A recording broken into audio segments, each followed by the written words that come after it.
going through your head? You drive the ball, get on the free throw line. These are make or break free throws right there. What are you thinking in that moment? Just do whatever, make these free throws so we can get this win. That was the only thing I was locked in on. You know, try to help my team get this win. Did you know it was your 1000th if you made it? Nah, I didn't. I didn't even look at the. I knew how many points I needed, but I didn't even look at the scoreboard to see how many points I had. I was just locked in on making the free throw. But you know, God working mysterious ways, man. Crazy. Pretty simplistic question, but what's the emotions right now for you? It's just, you know, I'm just grateful, man. Grateful for my teammates. Grateful for everybody that helped me get to this position in life. So that's all I could think of, just being grateful, man. Because without the help of these guys and the coaches and all that, it wouldn't even be possible. So that's all it is, honestly.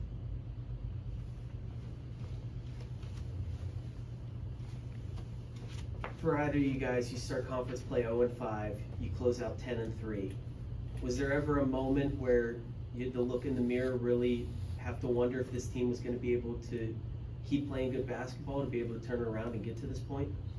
It was definitely a hard time, especially going 0-5. You know, not used to being on the losing side of things for the most part. So it was just more of coming in and telling each other, like, come on, man, we got to lock in. We're not no losers. Like, we just got to get to the next one, day by day, brick by brick. Either one of you guys, you know, this is a bottom dweller here in this team, but nobody can take anything for granted. I know you say you go into that, but as the game's going along and you're playing a team that has nothing to gain, really, except maybe try to upset everybody in the tournament, you guys have a chance to do something. What's going through all of your minds as you're playing the game? Are you pressing? That's actually a good question. I don't think we're pressing that game. Like they were making shots. It was guarding really long defense, you know. But you know, we're used to that type of thing. We started 0-5 and then battling our way back ever since. Everybody's like written us off already. So we're doing the things that we're usually doing, like working hard, playing hard, defending hard. Like we're not really worried about like if a team's making shots, because we know that at the end of the day we're gonna stick to our principles. We're gonna stop them on defense and we're gonna get the dub. Yeah, I'll piggyback on what he said. That's really been the main focus. Just focus on defense. Coach, he's really been emphasizing that, especially in practice. You know, coming into games like this with guarding guys like Bishop and the other Maximus, the other guards that they have. So it was a good group of guys, even though they had a low winning side. But you know, they came out, competed, and we just came out with a dub. Is it good for you to maybe experience this going into the tournament? I mean, or do you want to come away with a 40-point win? I guess it's a hard thing to balance.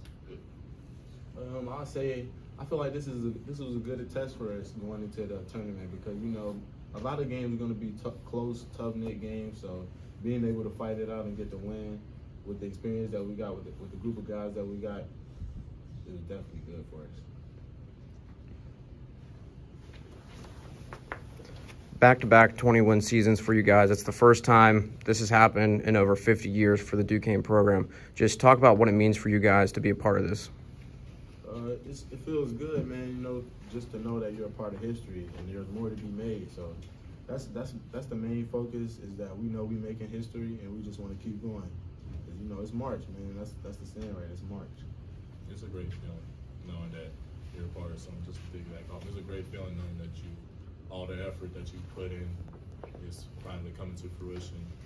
And to be honest, when we started 0-5, I had a little doubt in my mind about, are we going to win 20 games, or even are we going to be high enough going into the A-10 tournament? But you know, I talked to my folks. They say, you know, things will be better. Just keep working, and we've been working. And I'm happy that we've been able to win 20 wins. You guys both are about defense first, and I know you've both spoken about it. Talk a little bit about how that unfolded today, particularly when they got on a bit of a run. And David, having Akambolga to match up with today. Talk a little bit about that in a personal sense. I kind of, when I first saw him, because sometimes I look at it A10 defense rankings, and I know he was #1 on blocks, which I Hey. take that personally. Oh, he was #1 on blocks. Yeah. Who was he? Babatunde. Yeah. But yeah, I took that personally. I said, I'm gonna be the better defender, and I'm gonna be the better player when we play them. And that's what I can't talk today. I've always tried to play ball defense first. That's what's gotten me to this point, playing the best I can, playing the hardest I can on defense, because I know offense can come easy. And I circled this day on my calendar, and I'm glad to get the win. Yeah, same. Coming into this game knowing they had James Bishop, coaches was telling me he was averaging 23 points or whatever the case was. So my focus coming into this game was just bring the intensity on defense and try to make those extra hustle plays. And I feel like the one play that changed the whole game was Day-Day's dive for the ball. I feel like that really gave us the momentum going into the second half to finish strong. Speaking of momentum, all the family members here for senior day, how important was it to really play well for them? And obviously they carry the momentum a lot of No, they don't really get being from Georgia, that's a far away from Pittsburgh, so they don't get to come to the games often. So just having that energy of my family being in my presence and being at the game, it just felt different to me as well. So made me want to go out there and play a little extra harder, more than I already do. But no, it was good though having the family in attendance for the game, especially on senior night. My family's not here, but I'm always play hard.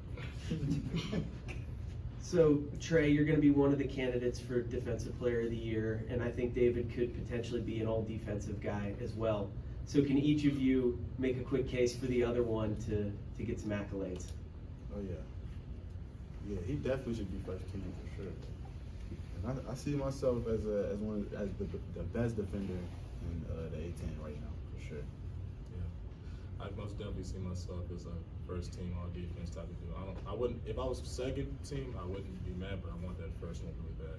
And one more thing you said about Trey Clark, he's one of the best defenders I've ever seen. The steals that he gets sometimes just amazes me. Appreciate you, man. Thank you, John.